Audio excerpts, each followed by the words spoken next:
Hi, everybody, and welcome to episode 57 of All About African Violets. All About African Violets is musically sponsored by Ted Yoder. You can hear and purchase his wonderful music on his website at tedyoder.com. It is also available from iTunes. Hi, everybody. You get a very casual me today. It's Saturday night. I literally just walked in the door from my trip to Southern California. I was at Bagpipe Camp for a week. I had the best time. It was just great. My piping certainly made progress. I really know what I need to work on, which is great. And I had a wonderful time. And I probably should say that I'm sorry. I should probably apologize to you guys for making you wait to see Dr. Jeff Smith's growing area. But his interview, I'm so glad so many of you have enjoyed it. I do have more from him. We filmed a number of episodes when I was in Indiana that I'll share with you in the weeks to come. But he is just so interesting. I know that last week's interview was long, but I just didn't want to cut it, which meant that I had to not show you the growing area. And you're going to get a pretty good tour. I mean, it took us quite a while to cover it all. So I really think you're going to enjoy it. I sure hope so. So without further ado, again, let's jump right into tips and treasures. And let me take you now to Dr. Jeff Smith's growing area. Enjoy.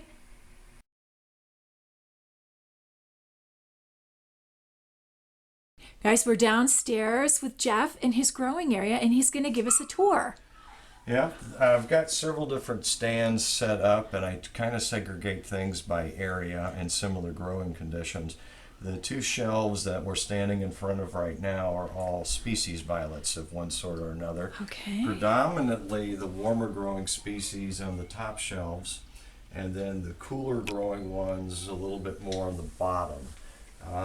The species violets do have some different temperature requirements, and so we'll kind of segregate them by height of the shelf, with it being a little warmer on the top, a little cooler on the bottom, so we can kind of work with that. I do have what looks to be hybrids mixed in.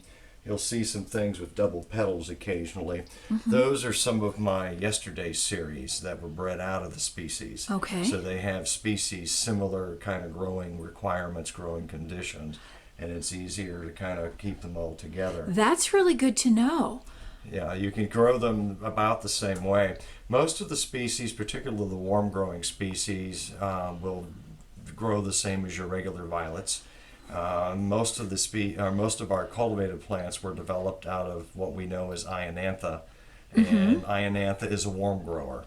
So anything that's out of that grouping will grow the same way, and most of the species are warm growing species. Okay. I've got a few things a little bit disjunct. The little plants that we have here are Shumensis, and Shumensis is actually one of the cooler growing ones, but it's very tolerant of about anything. It's one of the miniatures in the species world, but as far as I know, it was never used to develop our current miniatures.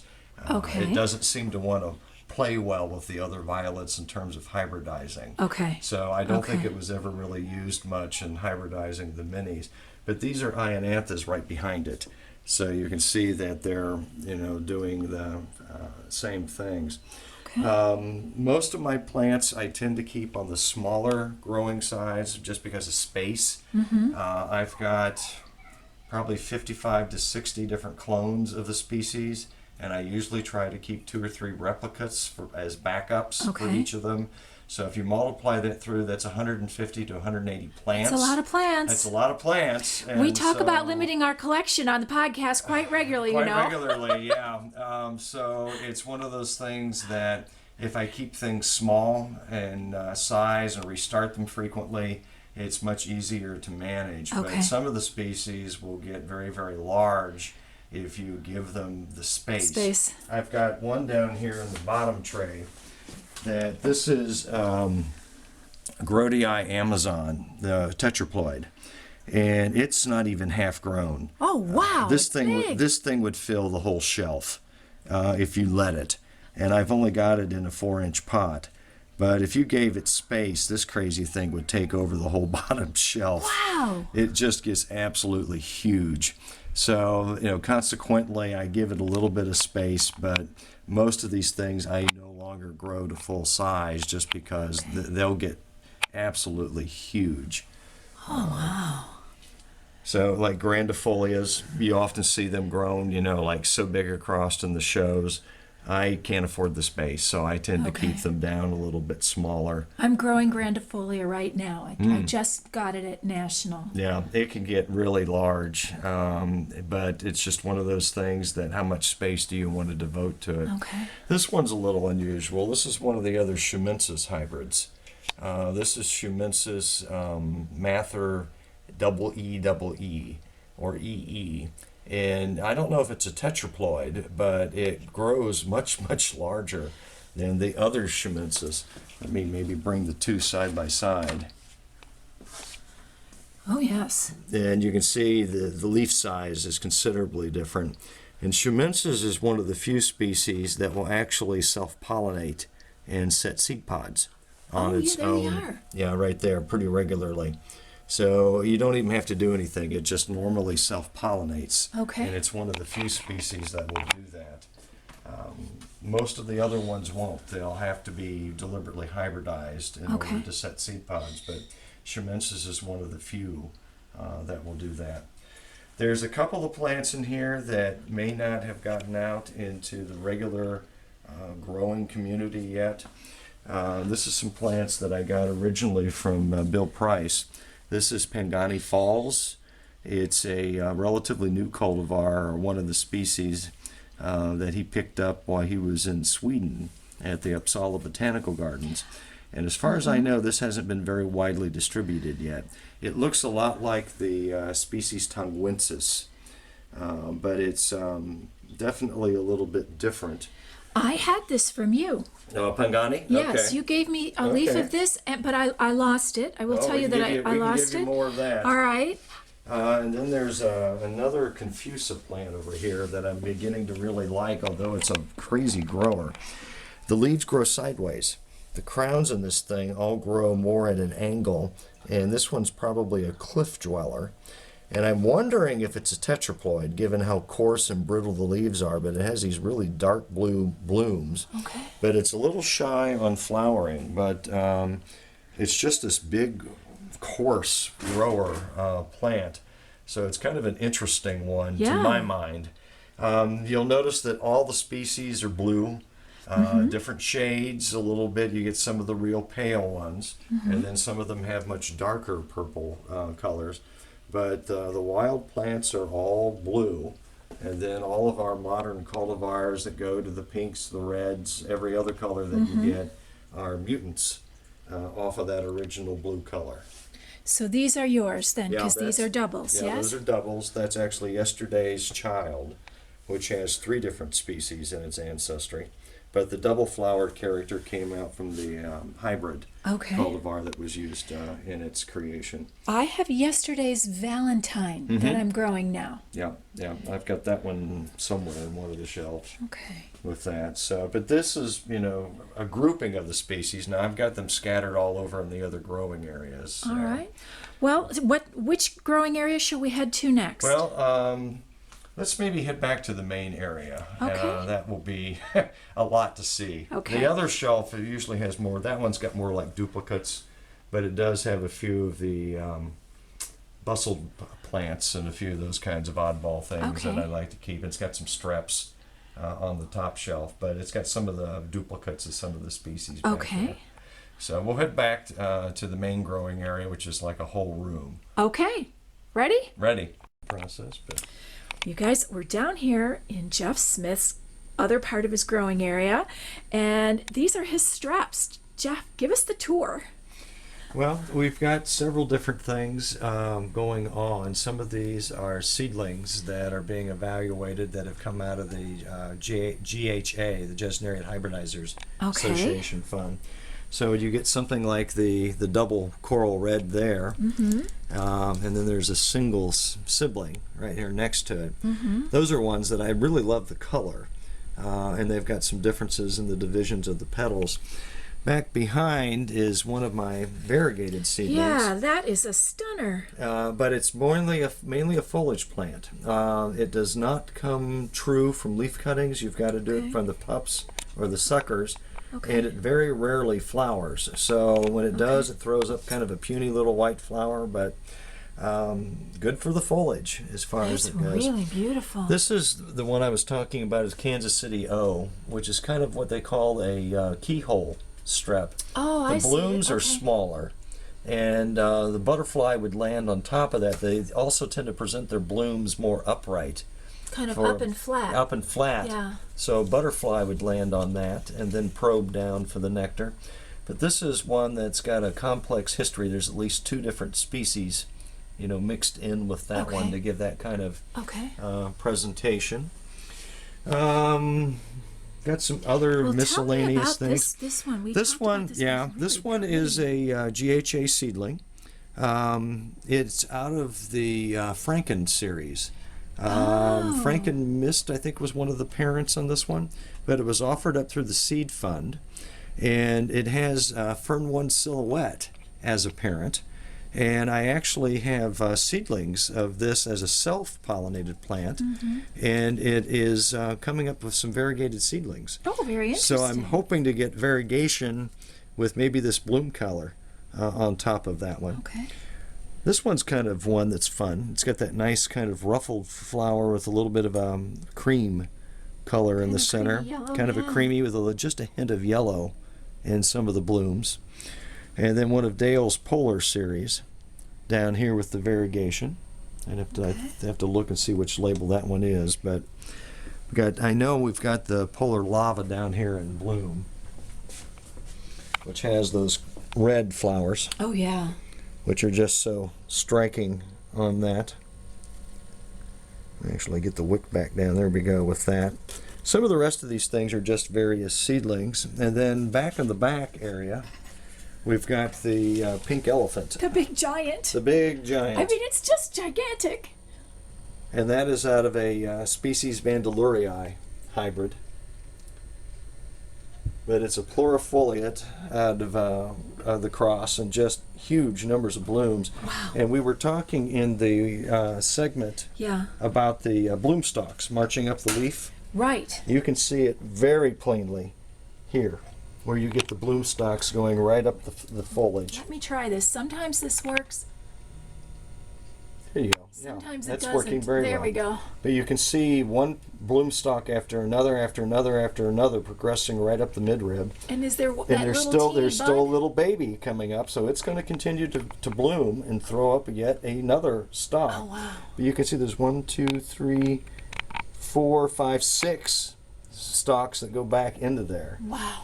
So with the leaf that big, I guess you can afford to throw up that many bloom stalks, but it just keeps flowering It right is after another, after another, after another. Amazing. Wow. Wow. Well, thank you. This is such an awesome thing to see. Wow. All right. Then if we move over this direction, we've got sort of a hodgepodge of things. I've got stuff that needs to be divided up, like who doesn't have stuff like that? Right. Like I said before, welcome to my world. Yeah, with things that need to be divided up. But this is one of my trailers. This is, oh goodness, yesterday's I Spy, which was one of the trailers that I developed that had the eye pattern there in the center. But we've got some other mixtures of species and named plants and so forth. I've even got a few orchids on the bottom shelf down there. And then bladderwort plant, which is one of the carnivorous plants, and you can see it's catching the gnats Oh, you guys, look at this.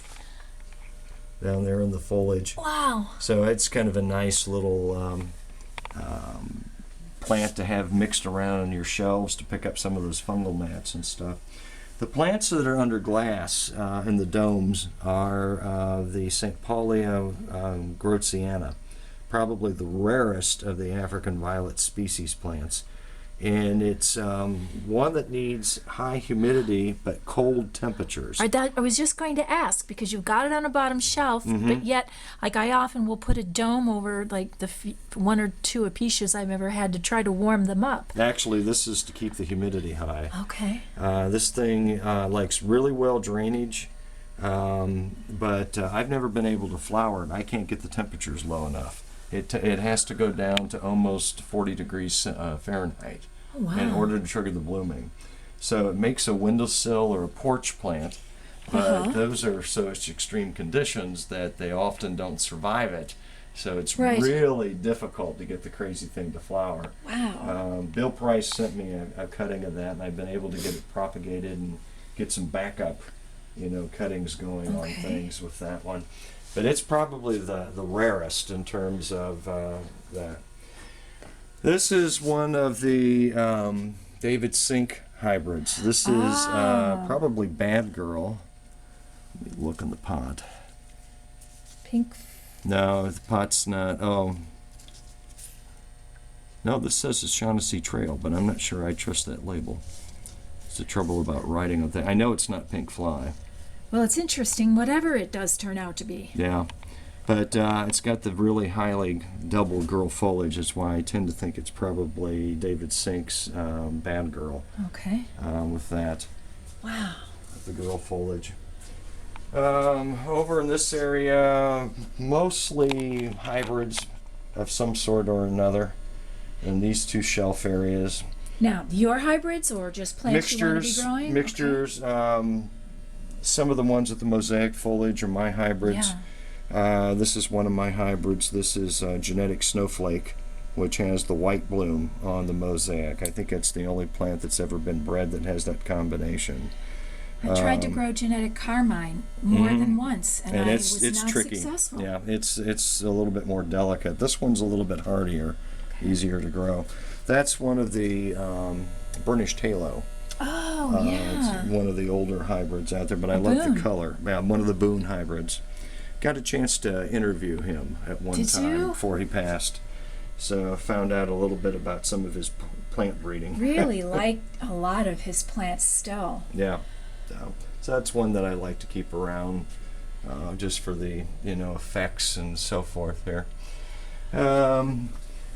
This is one of Janet Stormberg's plants. Allegro? Allegro Pink Pistachio, which has a pink-green bloom. That's not fully opened yet, but it will have a green ruffled and with some pink overtones, which is kind of a fun little plant with that.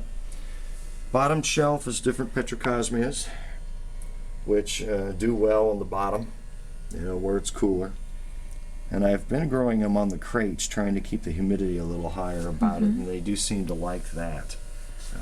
They've done pretty well with that. But more big strips. This is the Pink Elephant again. Okay. But this is Heaven Sent. Well, I can smell that, yeah. Yeah, which is one of the other plants that I've tried out. These were hybridized at the same time. Same pollen parent, the Streptocarpus vandeleurii. But this was bred on Helen, and this was bred on Pink Clouds. Just whatever I happened to have blooming at the time I got the pollen from John Bogan. And this one turned out to be scented. And because it was scented, we named this one and released it a lot earlier. Yeah. But Pink Elephant doesn't have any scent. But it's still got that really large, growth form and so forth. A couple more reds over here, and then of course everybody recognizes the cherry roulette. Yeah, cherry roulette. Fleshels? Yeah, with that. A bunch of different smaller plants, mostly species. A few other odds and ends scattered in where you see some ruffled foliage or mosaic foliage, but again, kind of a backup area. And then more of these bladderworts, which I'm hoping to eventually get out into the regular collection on the shelves to catch these fungal gnats. But when you have this many plants, you probably have more gnat. Yeah, you do. issues, You're don't going you? to. You're going to. And the gnats don't particularly bother me, but these things are kind of fun to grow, and they do bloom. They've got, a nice Cute. bright pink, Almost like a strep blossom. almost like doesn't it? almost like a strep bloom. But you see, it's got the spur, little nectar yeah. spur on the back, Okay. which you don't get on a strep. So, but they're pretty easy to grow. Pick those up at the university greenhouse. And then this is all mixtures of various gesneriads of one kind or another. A little brighter light area because I've got the double shelves, but then again, this is extra wide or extra deep. So we've got the, I can never remember, the Pluchanthes. I'll have to look at the label, but it's got the little flowers with the bright calyx and that black foliage. Cherapelium something or other. I'll have to look up the name.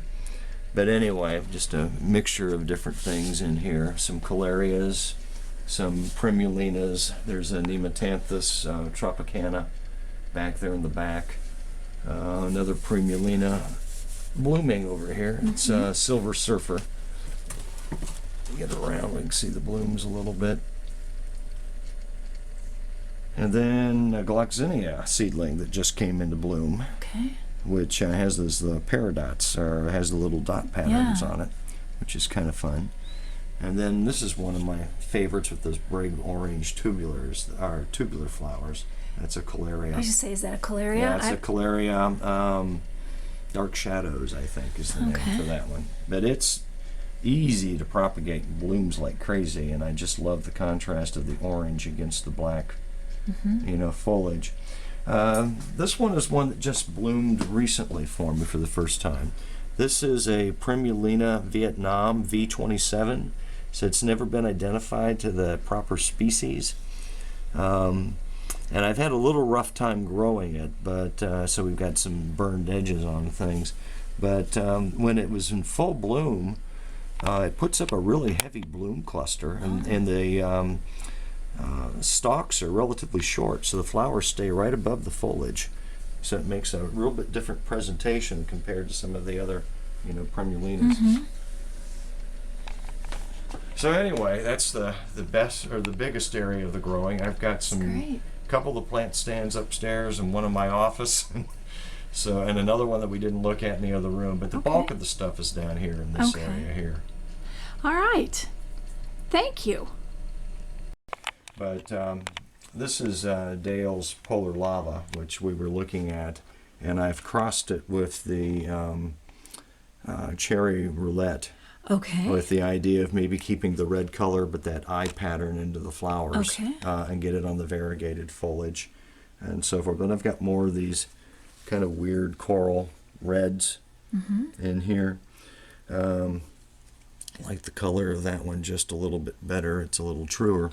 But this is like Sync's Cascade, which is a crown variegate with wasp flowers, but it's a trailer. So I know that George McDonald has done some hybridizing with this, and some of his newer hybrids have coming out with it. This one is Longlegs, Sync's Longlegs, Okay. which has the longifolia foliage in a variegated style. So that's, a different foliage type. And then you get some of the bustlebacks. Sync's Merlot, which has that funny leaf shape there on the back. Wow, that's That- really bustled. Very That's different really, from any I've ever seen. Yeah, really bustled. Trailer, variegated. Very crazy grower. It's like one of those ones you'd never get to shape, for Okay. show, so to speak. And if you do show those plants, I'm hoping judges recognize that the bustles just don't shape, Yeah. the same way as everything else does. Got some more species down here. There's another one of those Beeman's Irish, or Irish Red? Irish Red, Yeah. that really came up Wow, variegated. really white. Yeah, really white. Even the flowers went really, really white on it. But you'll get all kinds of different foliage types. This is a little bit burned, but this is what was known as St. Paulia nitida, which meant shining leaf. So it's got a really smooth, glossy leaf. Intermedia, which has very furry leaves. And then Magingensis occidentalis, which has these cupped leaves. And this is a smaller plant of that Grodii amazon, the tetraploid, that I was The showing big you. giant The one. big giant one. This Okay. is a much smaller plant of the same thing.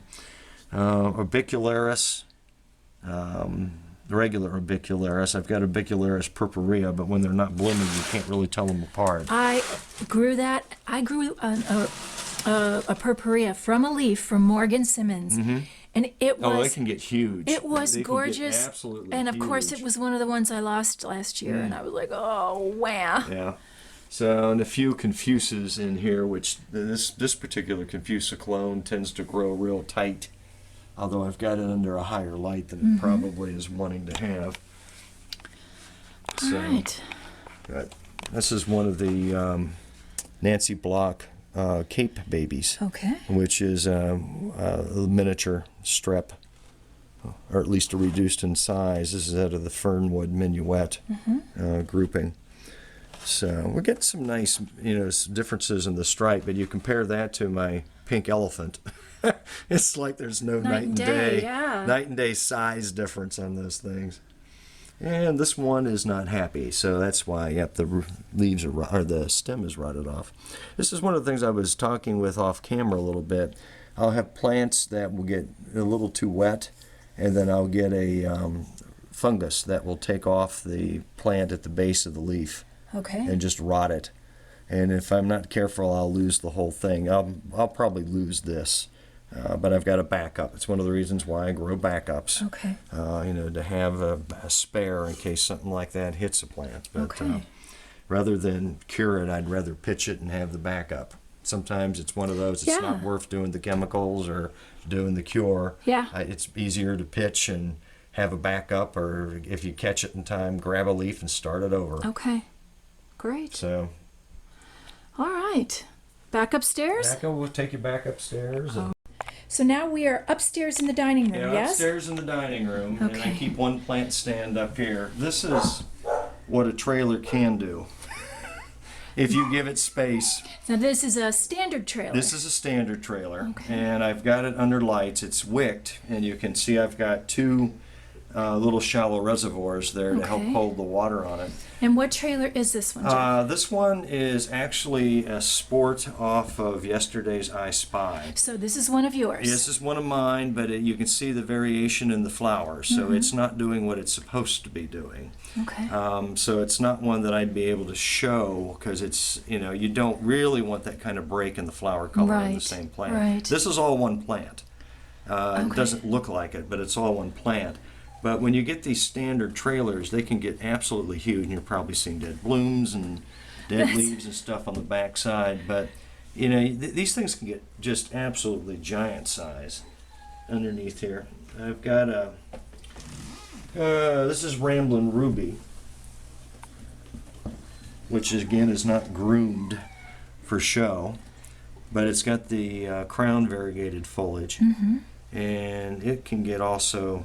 I think this one's listed as a semi-mini, but the leaves that's can pretty get, big, yeah. It's pretty big. The trailers are classified by the leaf size, not the plant size. Okay. So I think given the leaf size on this, it probably is classified as a semi. Okay.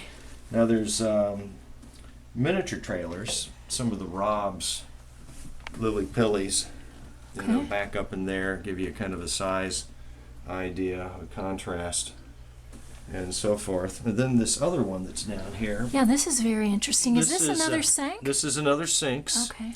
but with the bustled foliage. And it's not technically listed as a trailer, but you can see that it easily divides up and fills in. It's got the wasp blooms. Okay. Not very florific, but again, it's kind of a fun one to have just because of that foliage. Longifolia and bustled Okay. foliage on that one, so it's kind of a fun thing with that. So just a mixture of things. This is kind of oops, sorry. Parrot Yeah, just scared me, you Parrot guys. just scared you there. Parrot over there. Whoa. With that. Now the reason there's no plants here is this is where the cat hangs out all day. Ah, okay. So I'm not even going to attempt to try to fight the cat. All right. So it's one of those compromises that you get into. All right, I can't. I picked this up and it immediately darkened because of the lights. So I had to. All right, let me select.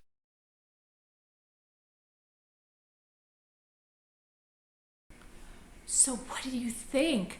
You know, I think I enjoyed seeing all the species, I think, the most. That was what it was just amazing.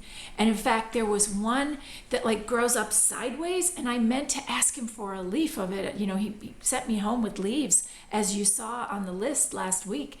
And I forgot to ask about that one, so I'm going to have to see about that at some point. But the leaves that he sent me home with, all of them so far so good. So we'll see how it goes.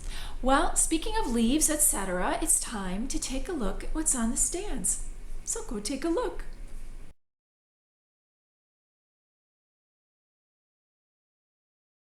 Hi everybody, I'm here in the guest room, and I am just back from a week away, and you can see some of the reservoirs are very low. And you can see how the plants are leaning toward the light because they've had an entire week of me not being here.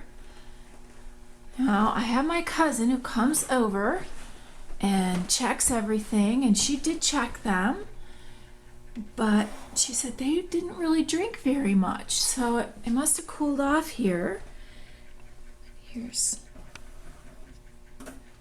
But I wonder if you can notice what I can notice. This is powwow. Do you see how big it got in a week on a reservoir? It's gigantic. So is fresh air, although it's growing straight up. I'm going to have to figure that out. Let's walk around this way again. Just want to, here's Gala Pink again, leaning. You can see it's leaning toward the light, really leaning, and I'm going to turn it around. Same with Samuchmi, which is also really big in a week on a reservoir. Now, not everything always goes as you might hope on a reservoir. This is Fisherman's Paradise. And I think the reservoir is either completely dry or the wick might have, and same thing here with Zima ubeatia. Sometimes stuff happens, so I will get cracking on those and make sure they're okay. Let's go take a look in the basement. Well, I'm down here in the basement, and down here, everything is looking pretty good. And I'm about to open up this dome and start to let some air in. I'm not going to just pull it open, but it's time to get those things. They've had a little week at the spot there under the dome. And everything's looking good here. Here's our challenge leaf. Looking good. Nothing coming up yet. Oh, the bloom stalks. They are dead. Okay. That little experiment didn't work. Okay. Let's take a look over here. All those species leaves, things growing in here. It looks like it's raining when I picked the dome up. It's funny. Some stuff sprouting down at the back there. Yay.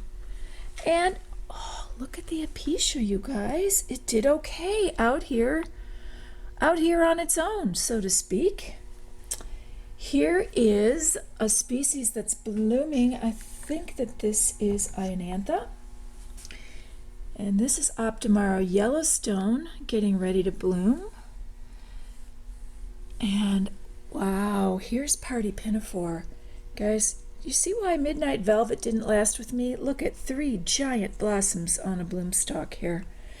This plant did really well on the reservoir. I was worried. And here's the one I was really worried about.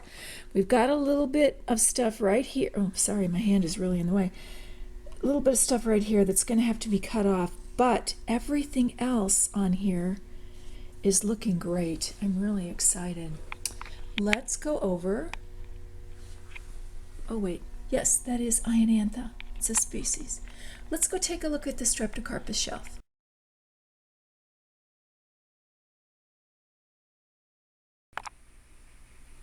Well, here we are. upstairs in the sunroom. And it looks like Selena, or it's either Selena or Selina Dark Velvet is going to bloom. And here is the other Gesneriad shelf. Everybody looking pretty good here.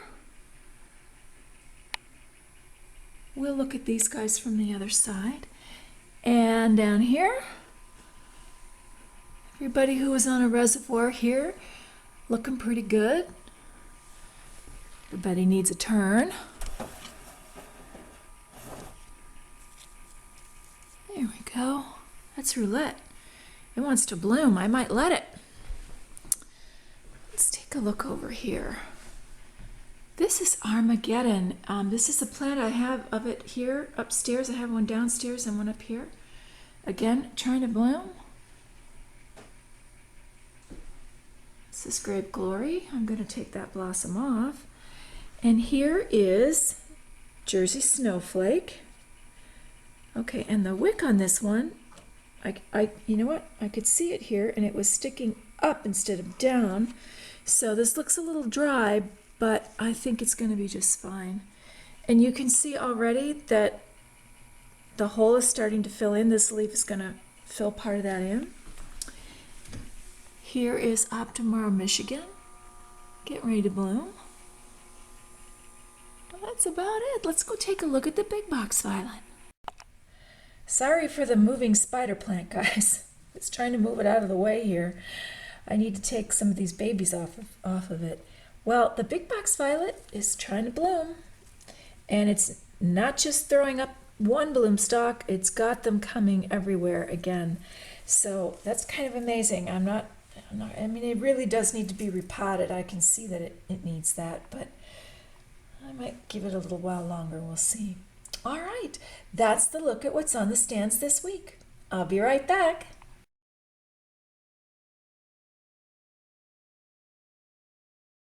Interesting to see everything, isn't it? After me being gone for a week, you know, you always hope that things will go well. My cousin is awesome. I mean, she'll come over and check everything for me and add water when necessary. Some plants aren't always as happy on a reservoir, so I will be checking the ones that looked kind of like, ugh, and I'll see what's going on with them very, very shortly here, and hopefully they'll look a little happier next week when you see them. Well, it's time to get the bail money ready, and I only have a couple of things to share with you today. I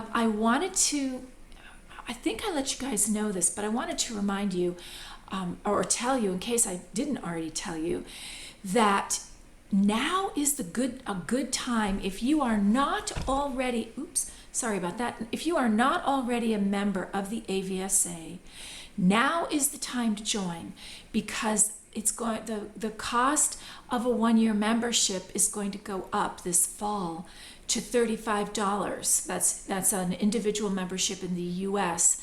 The other amounts will be going up as well. So if you've been, kind of thinking about it and wondering, I really want to do that because I really want to get the magazine. It's so awesome. Now is the time. So I really encourage you to do that. You can go on the website, on the podcast website. There's a link. It's over on the right as you look at the screen, and it says join the AVSA. It will open up a PDF that you can print out and fill out and send in with your check. Or there is a link, I believe, I will look for it, a way for you to join directly online through the AVSA website. It will work for you either way you choose to do it. So I'll make sure that's in the show notes for you.